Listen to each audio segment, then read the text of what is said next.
ನಮಸ್ತೆ ಸ್ನೇಹಿತರೆ, ಹೇಮಾ ಯೂಟ್ಯೂಬ್ ಚಾನಲ್ಗೆ ಸ್ವಾಗತ. ಇವಾಗ ಸಮ್ಮರ್ ಸ್ಟಾರ್ಟ್ ಆಗತ್ತಲ್ರಿ. ಬಿಸಿಲಿನ ದಿನದಾಗ ಈ ಥರ ನಾವು ರಾಗಿ ಅಂಬಲಿ ಮತ್ತು ಜೋಳದ ಅಂಬಲಿ ಮಾಡ್ಕೊಂಡು ಕುಡಿಯೋದ್ರಿಂದ ದೇಹನೂ ತಂಪಾಗತ್ತೆ ರೀ.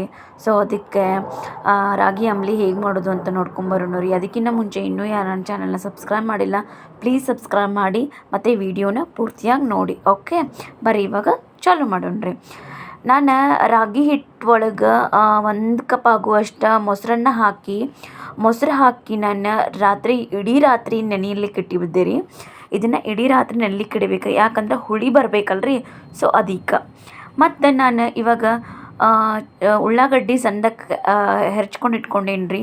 ಕೊತ್ತಂಬರಿ, ಆಮೇಲೆ 1 2 3 4 ಎಸಳು ಬೆಳ್ಳುಳ್ಳಿ, ಜೀರಿಗೆನ ಕುಟ್ಟಿ ಪುಡಿ ಮಾಡ್ಕೊಂಡೇನಿ ರೀ. ಜಾಸ್ತಿ ಏನು ಪುಡಿ ಇಲ್ಲ, ಸ್ವಲ್ಪ ರೀ. ಆಮೇಲೆ ಹಿಂಗೆ ರುಚಿಗೆ ತಕ್ಕಷ್ಟು ಉಪ್ಪು, ಇಷ್ಟು ಬೇಕು ನೋಡಿರಿ ಇದು ಮಾಡ್ಲಿಕ್ಕೆ. ಮತ್ತು ಇವಾಗ ನಾ ಏನು ಮಾಡೇನಿ ಅಂತಂದ್ರೆ, ಒಲೆ ಮೇಲೆ ಐತ್ರಲ್ಲ, ಒಲೆ ಮೇಲೆ ಒಂದು ಪಾತ್ರೆ ಒಳಗೆ 4 ಗ್ಲಾಸ್ ಆಗುವಷ್ಟು ನೀರನ್ನು ತೊಗೊಂಡಿದ್ದೀನಿ ರೀ. ನಾನು ನೀರು ಎಸರು ಬರ್ತೈತಲ್ರಿ, ನೀರು ಈ ಥರ ಮ್ಯಾಗ ಎಸರು ಬರ್ಬೇಕು ನೋಡಿರಿ.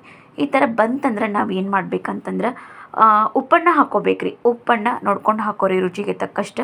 ಆಮೇಲೆ ಇವಾಗ ಜೀರಿಗೆ ಇದರಲ್ಲೇ ಜೀರಿಗೆ ಕುಟ್ಟಿ ಪುಡಿ ಮಾಡ್ಕೊಂಡಿರ್ತೀವಲ್ಲ, ಸೊ ಅದನ್ನು ಹಾಕ್ಕೋಬೇಕ್ರಿ. ಆಮೇಲೆ ಬೆಳ್ಳುಳ್ಳಿನೂ ಕೂಡ ಹಾಕ್ಕೋಬೇಕ್ರಿ.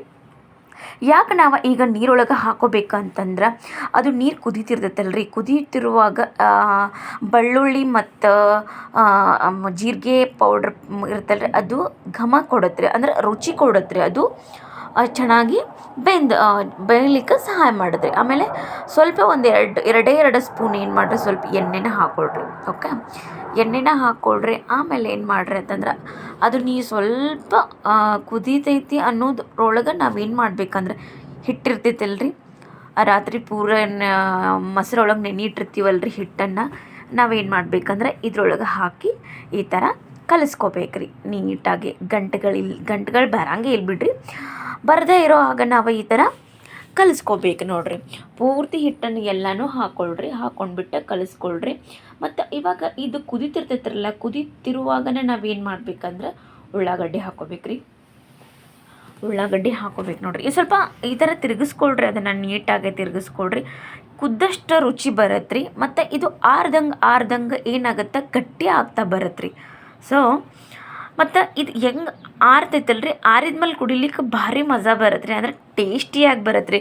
ಬಾಯಿ ಒಳಗೆ ಉಳ್ಳಾಗಡ್ಡಿ ಬರೋದೇನು, ಆಮೇಲೆ ಬೆಳ್ಳುಳ್ಳಿ ಬರ್ತೈತ್ರಿ, ಆಮೇಲೆ ಕೊತ್ತಂಬರಿ, ಇವೆಲ್ಲ ಜೀರಿಗೆ ಎಲ್ಲ ತುಂಬ ಚೆನ್ನಾಗಿ ಫ್ಲೇವರ್ ಕೊಡುತ್ತೆ ರೀ. ಆಮೇಲೆ ಇವಾಗ ನಾನು ಉಳ್ಳಾಗಡ್ಡಿ ಹಾಕ್ಕೊಂಡು ಸ್ವಲ್ಪ ಕೊತ್ತಂಬರಿ ಸ್ವಲ್ಪ ಹಾಕ್ಕೊಂಡೇನಿ ರೀ. ಯಾಕಂದ್ರೆ ಇದು ಜಾಸ್ತಿ ಕುದಿತಿರ್ತೈತ್ರಲ್ಲ, ಆವಾಗ ನಾವು ಕೊತ್ತಂಬರಿ ಹಾಕ್ಕೊಳ್ಳೋಣ್ರಿ. ಸ್ವಲ್ಪ ಇಂಗನ್ನು ಹಾಕ್ಕೋಬೇಕು ನೋಡಿರಿ. ಇಂಗನ್ನು ಹಾಕ್ಕೊಂಡು ಈ ಥರ ಕುದಿಸ್ಕೊಂಬರ್ರಿ ಅದನ್ನು ನೀಟಾಗಿ. ಓಕೆ,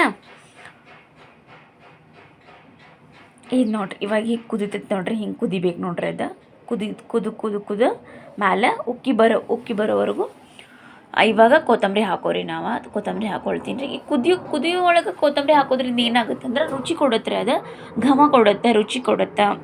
ಸೊ ಅದಕ್ಕೆ ನಾವು ಈ ಥರ ಕುದಿಸ್ಕೋಬೇಕು ನೋಡಿರಿ. ಮತ್ತು ಬಾಯಿ ಒಳಗೆ ರಾಗಿ ಬರಂಗಿಲ್ಲ ರೀ. ಅದಕ್ಕೆ ಸ್ವಲ್ಪ ಇದನ್ನ ಜಾಸ್ತಿ ಕುದಿಸ್ಕೊಂಡು ಏನು ಮಾಡೋದು, ಗ್ಯಾಸ್ ಆಫ್ ಮಾಡ್ಕೊರಿ. ಆಮೇಲೆ ರುಚಿ ನೋಡ್ಕೊರಿ, ಏನು ಉಪ್ಪು ಕಡಿಮೆ. ಮತ್ತು ಇದ್ರೊಳಗೆ ರೀ ನೀವು ಖಾರನೂ ಹಾಕೋಬೋದು ರೀ. ಖಾರ ಬೇಕು ಅನ್ನೋರು ಖಾರನೂ ಹಾಕೋಬೋದು ರೀ. ಖಾರ ಮೀನ್ಸ್ ಮೆಣಸಿನ್ಕಾಯಿನ ಕುಟ್ಟಿ ಹಾಕೋಬೋದು ರೀ, ಅಥವಾ ಒಣ ಖಾರನೂ ಹಾಕೋಬೋದು ರೀ. ಈ ಥರ ಎಲ್ಲನೂ ಹಾಕ್ಕೋಬೇಕ್ರಿ ನೋಡಿರಿ. ಇವಾಗ ಎಷ್ಟು ಚೆನ್ನಾಗಿ ಬಂದಿದೆ ಅಂಥೇಳಿ. ಭಾಳ ಈ ಬಿಸಿಲತ್ರೊಳಗೆ ಉಳ್ಳಾಗಡ್ಡಿ ತಂಪಾಗತ್ತೆ ರೀ ದೇಹಕ್ಕೆ, ಆಮೇಲೆ ರಾಗಿ ತಂಪಾಗತ್ತೆ ರೀ ದೇಹಕ್ಕೆ. ಸೊ ಅದಕ್ಕೆ ಈ ಥರ ನಾವು ರಾಗಿ ಅಂಬಲಿನ ಮಾಡ್ಕೊಂಡು ಕುಡಿಯೋದ್ರಿಂದ ಏನಾಗತ್ತೆ ರೀ, ದೇಹ ತಂಪಿರತ್ತೆ ರೀ. ಮತ್ತು ಚೆನ್ನಾಗಿ ಬರತ್ತೆ ರೀ. ಇವಾಗ ಗ್ಲಾಸ್ ಒಳಗೆ ಸರ್ವ್ ಮಾಡ್ಕೊಳ್ಳೋಣ್ರಿ. ನೋಡಿರಿ, ಇವಾಗ ಗ್ಲಾಸ್ ಒಳಗೆ ಸರ್ವ್ ಮಾಡ್ಕೊಂಡ್ರೆ ಚೆನ್ನಾಗಿ ಬರ್ತೈತಿ ಅಂತ ಹೇಳಿ. ಈಗ ಬಿಸಿಲಿನ ಟೈಮ್ ಒಳಗೆ ದಿನಾಲೂ ಈ ಥರ ಮಾಡ್ಕೊಂಡು ಕುಡೀರಿ. ಮತ್ತು ಜವಾರಿ ಅಂಗರಿ ಇದ್ರಿ, ಜೋಳದ ಹಿಟ್ಟಿನ ಅಂಬಲಿನೂ ಕೂಡ ಇದೇ ಥರನೇ ಮಾಡ್ಕೋಬೋದು ರೀ. ಅದನ್ನು ರಾತ್ರಿನೇ ನೆನೆ ಇಟ್ಬಿಡ್ರಿ, ಮೊಸರೊಳಗೆ ಹುಳಿ ಬರುತ್ತೆ. ಸೊ ಈ ವಿಡಿಯೋ ನಿಮ್ಗೆ ಇಷ್ಟ ಆಗಿದ್ರೆ ಲೈಕ್ ಮಾಡಿ, ಶೇರ್ ಮಾಡಿ, ಸಬ್ಸ್ಕ್ರೈಬ್ ಮಾಡಿ. ಮತ್ತು ಯಾರೂ ಫುಡ್ಡನ್ನು ವೇಸ್ಟ್ ಮಾಡಬೇಡ್ರಿ. ಮತ್ತು ಎಷ್ಟಾಗುತ್ತೋ ಅಷ್ಟು ಸೇವ್ ಮಾಡಿಕೊಳ್ರಿ. ಆಮೇಲೆ ಇದೇ ಥರ ನೀವು ಮಜ್ಜಿಗೆ ಒಳಗೆ ರಾಗಿ ಅಂಬಲಿ ಅನ್ನ ಮಾಡ್ಕೊರಿ, ಜೋಳದ ಅಂಬಲಿ ಅನ್ನ ಮಾಡಿಕೊಂಡು ಆರಾಮಾಗಿರಿ. ಓಕೆ.